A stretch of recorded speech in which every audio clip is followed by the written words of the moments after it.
All right, let's continue. We're going to look at some exercises regarding the accounting for bonds that are sold at a discount. Now, in the lecture, we will cover a little bit about bonds that are issued at par or bonds that are issued at face value. But that's kind of easy, so we don't really need to do any questions over that. So we're going to look at some issues related to selling bonds at a discount. So let's start right here. We have a true-false question. It says the balance in a bond discount account should be reported on the balance sheet as a deduction from the related bonds payable.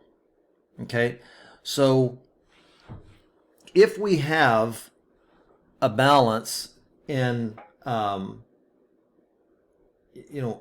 bond discount, or what we would call discount on bonds payable, if we have that on the balance sheet, okay, that means that we sold the bonds at a discount. So let's say that we're talking about bonds that were sold at 99 or 99% of the face value, and that we have a $100,000 bond issue. Okay, what this means, $100,000 of bonds were sold at 99. That means that we sold the bonds and we received in cash 99% of the 100,000. Okay, which means we're going to have a discount on bonds payable. So let's think about this. That means that we received cash. Cash equals 99,000. And cash, as we know, is an asset, right? Cash is an asset. Well, if we think about the accounting equation, assets equal liabilities plus equity, our asset component of that is 99,000. The bonds payable is always going to be for the face of the amount of bonds, which is $100,000. So bonds payable is $100,000. Well, we have a problem, don't we? Because 99,000 is not 100,000. So we would have a discount on bonds payable in the amount of $1,000 for this example here. Just write that right there. And so we have to subtract that to get a net value of 99,000, and now we balance. Okay, so this bond discount is a contra liability account or an adjustment account to this 100,000. So we're going to take it off. That makes 99,000 over here, and we receive $99,000 cash. This is a true statement. If bonds are sold for a discount, the carrying amount of the bonds is equal to the face value less the unamortized discount. That's exactly what we did right here. So this is, in fact, a true statement. The carrying amount of these bonds, remember, bonds is debt, so what we're really saying is the carrying amount of the liability. So in our previous example, the carrying amount, at least at the carrying amount of the liability is $100,000. So it's the carrying amount of the liability less the unamortized discount. Okay, and that is going to be a true statement.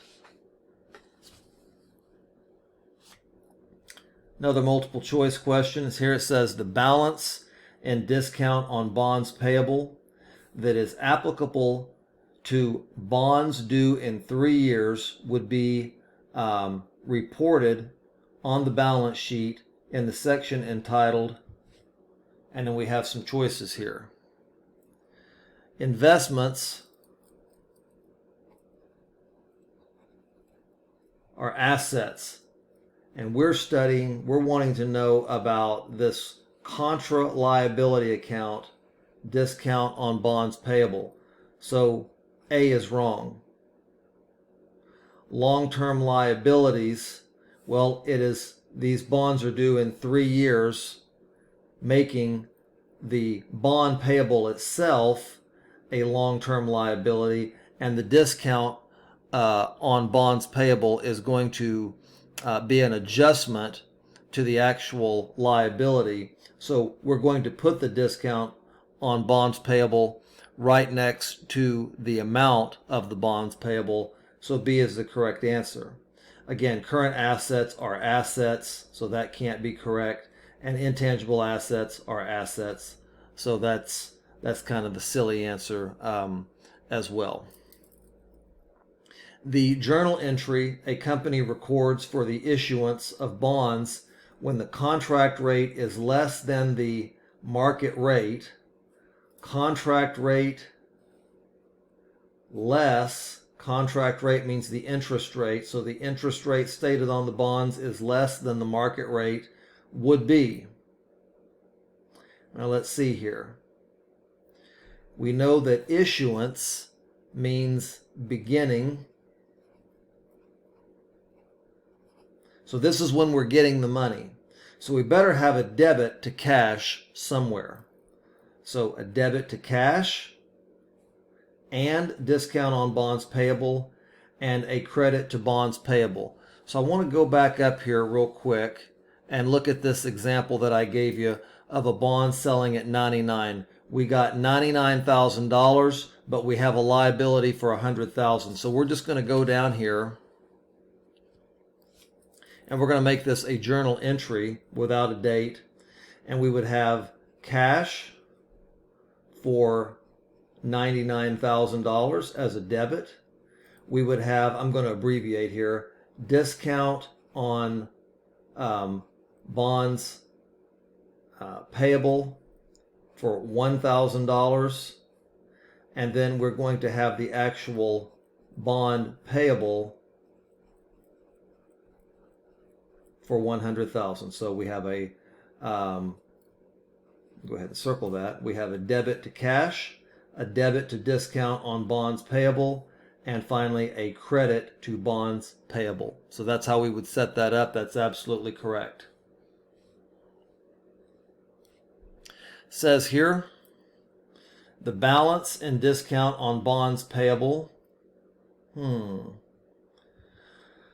should be reported on the balance sheet as an asset because it has a debit balance. Well, expenses also have a debit balance. That's not true. Should be allocated to the remaining periods for the life of the bonds by the straight line method if the results obtained by that method materially differ from the results that would be obtained by the effective interest rate. Well, what they're saying here is actually backwards. The only time we could ever use the straight line method would be if the results do not differ materially. So this is also going to be an incorrect answer. Let's see here. Would be added to the related bonds payable to determine the carrying amount of the bonds. Nope. Going right back up here, we did the opposite. We subtracted it. So now we're back to this question. Would be subtracted from the related bonds payable on the balance sheet? Yes, it would. It is a contra liability account, and for bond discounts, we would subtract the amount of the discount from the bond payable liability. One more question and then we'll take a break. Says bonds with a face amount of $1 million are sold at 98. The entry to record the issuance is, well, I pretty much just did this for you right up here. The difference was that these bonds in this example would have been sold at 99, not at 98. So if we were to take our calculator, get over here, and we were to take $1 million, that's the face amount of the bonds,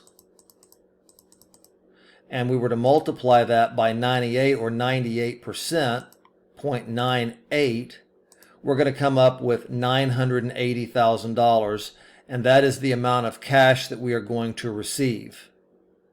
Okay? We know that we sold these at a discount, so we're also going to have the account discount on bonds payable as the remaining portion of our debit. And if we look here and we look at choice C, that's exactly what we have going on. Cash is debited for $980,000. Discount on bonds payable is debited for the remaining $20,000. That makes $1 million. And then the underlying liability, bonds payable, is still $1 million. All right, that's it for this video.